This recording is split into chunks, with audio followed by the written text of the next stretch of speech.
Vou mostrar para vocês aqui uma ata de audiência em que eu não fui. Percebam que outros 2 advogados estiveram presentes, mas eu não estive. Não sei se vai dar para botar o áudio aí, vou ver se eu pego na conversa do celular, mas sou eu dizendo ao nosso cliente que a gente não vai participar de uma audiência. Fala, Cássio. Olha só, o juiz marcou uma audiência para o dia 26/7, mas a gente não precisa comparecer, não. Por quê? Porque as provas já foram colhidas, já foi ouvido, tudo já foi ouvido em audiência, então não tem nada novo para ser apresentado, né? A gente já tem o resultado da perícia.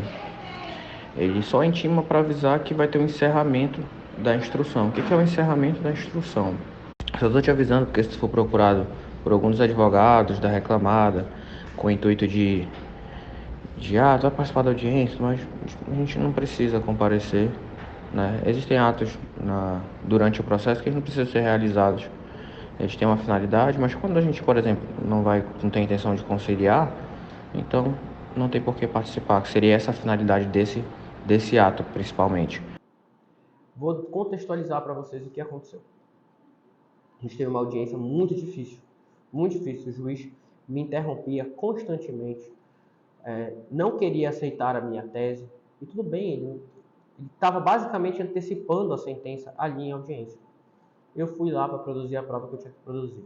Eu já falei isso sobre uma audiência de instrução, e esse processo que eu estou comentando, a gente vai ter um vídeo aqui falando sobre esse processo integralmente. Quando eu atendi uma reclamada, a contestação, a audiência, vou contar as coisas que aconteceram e o resultado frutífero que a gente teve depois, em que todo esse período a gente vive uma tensão de será que isso vai gerar mesmo isso que ele está falando que vai gerar? Que era o meu posicionamento jurídico. Gerou, tá? Mas ainda que não gerasse, isso era um posicionamento jurídico, eu ia recorrer, porque eu tinha produzido aquilo que eu ia produzir, que era a parte mais difícil. Só que a grande questão é, depois dessa audiência que foi muito conturbada, em que meu cliente teve que assistir, porque foi uma audiência presencial, eu degladiar, basicamente, né, ficar ali conflitando com o magistrado, questionando ele. O magistrado chegou em um determinado momento e falou o seguinte: se eu der uma sentença para esse lado, o outro não vai gostar. Se eu der uma sentença para esse lado, o outro não vai gostar. Vamos fazer um acordo. Aí eu tive que manifestar. Essa pessoa perdeu o que ela estava fazendo ali. Porque ela não vai lá para agradar ninguém. Ela vai para determinar o justo. Só que é óbvio, dentro de uma posição em que isso te torna uma pessoa não grata, né? Se tornar uma pessoa não grata é difícil, gente. É por isso que o judiciário é difícil. Ser justo é difícil. Porque ser justo significa que tu não vai agradar alguém. Ser justo significa que tu não vai agradar as pessoas. As pessoas que estão procurando, eu quero que as pessoas sejam gratas a mim, não vai para o judiciário. Não é lá teu lugar. O lugar do judiciário são de pessoas que aguentam, outras que vão falar contra, se rebelar contra, porque a decisão justa não é feita para agradar. E foi isso que eu me manifestei contra ele. Eu falei, eu não vim buscar favorecimento, eu vim buscar a decisão justa e vim instrumentalizar isso. Ponto. Aquilo me revoltou muito. Eu passaria horas falando sobre isso aqui com vocês, por exemplo. Porque esse é o pilar da justiça. E para mim ele se perdeu um pouco ali naquela fala. Eu falei, nossa, ele não está entendendo. E eu entendo também o lado humano dele tá tentando dar o seu melhor, tentando ajustar um acordo, que realmente ajustar um acordo é muito bom. Mas tem vezes que não tem como ajustar um acordo quando a outra parte está pedindo algo que é injusto. Então, a gente pode até dar o braço a torcer em determinadas situações, mas tem situações que são intangíveis. E ali a gente estava numa situação assim, vocês vão ter mais noção disso quando a gente for ver a aula integral. Depois de todo esse debate, o juiz intimou a gente para uma audiência de encerramento, porque teve uma perícia no meio do caminho. E na audiência de encerramento, ele colocou um termo na intimação que não existe em nenhuma intimação para audiência de encerramento. Porque a audiência de encerramento normalmente vem com um termo sem mencionar nada. Eu estou intimando para audiência de encerramento, da qual a instrução será encerrada e marcada a data de sentença. Normalmente não tem nada ali, a gente não vai participar dessa audiência. Porque não tem nada para fazer. Já foi encerrado tudo. A gente não tem o que se manifestar. Só se a gente for fazer alguma razões finais, normalmente elas são remissivas. Porque as provas já estão ali. né, e todo mundo mantém o seu pedido. Não sei se algo mude no meio do caminho. Mas, como regra, não vou. Não lembro de uma audiência de encerramento que participei. E eu já tenho uma década aí de advocacia. E só que ele colocou um termo lá falando assim, necessária a participação das partes. Isso nunca está na intimação. Vou tentar pegar o trecho e colocar aí para vocês.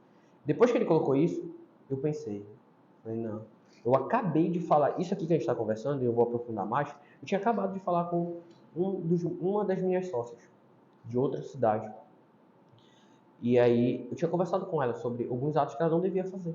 E ela tem que guardar essa força de, não, eu não vou fazer. Porque eu sei que isso daqui vai ser inútil, e se eu doar tempo para presencialmente sair às 8 da manhã, mandar meu cliente ir para lá, a gente se cansar para nada, não faz sentido. Né? Isso é um desgaste. E esse desgaste, tu pode achar que individualmente não mina, mas te mina a autoestima, tu vai querer praticar todos os outros atos em relação que sejam correspondentes a esse. Então, alguns atos você tem que deixar de praticar justamente para, né, parece um pouco de soberba, mas não é. É vocês protegendo a saúde do trabalho de vocês. A forma como tu trabalha é a forma como tu pode continuar nesse tipo de trabalho da forma como ele está? Não. Então, tu tem que mudar, porque senão tu vai ficar doente. E tu tem que sempre trabalhar com algo que tu possa sustentar. Porque se tu não pode sustentar, como é que tu vai receber mais clientes, continuar nessa atividade e levar mais justiça para as pessoas? Não vai continuar.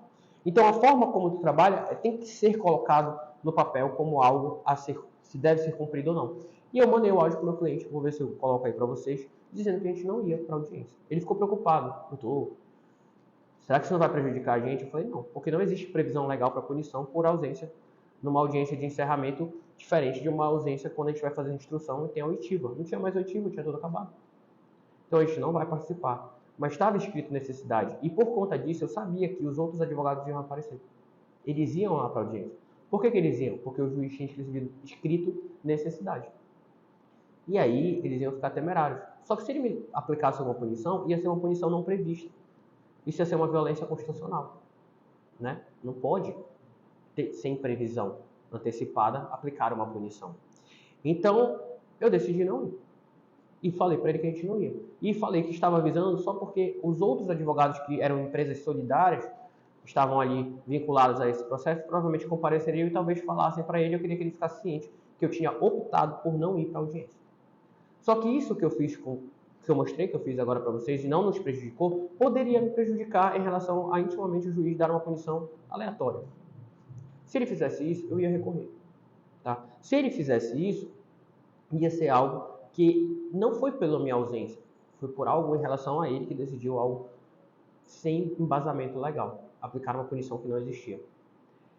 Então, a gente não pode trabalhar pelas exceções, a gente tem que trabalhar pelas regras, por aquilo que realmente, profissionalmente, é exigido da gente. Só que para vocês, vou levar para um cenário, a maioria de vocês provavelmente apareceria, mas achando que isso não prejudicaria. Mas foi o que eu falei para minha sócia, eu falei, tu acha que isso não prejudica, mas tu te desgasta. E se tu te desgasta, tu vai escolher pecar por excesso em 10, 20, 30, 50 processos. Se tu pecar por excesso de 20, tu não aguenta mais o teu trabalho e aquilo não está te trazendo rentabilidade nenhuma, porque é apenas um excesso que não traz resultado nenhum.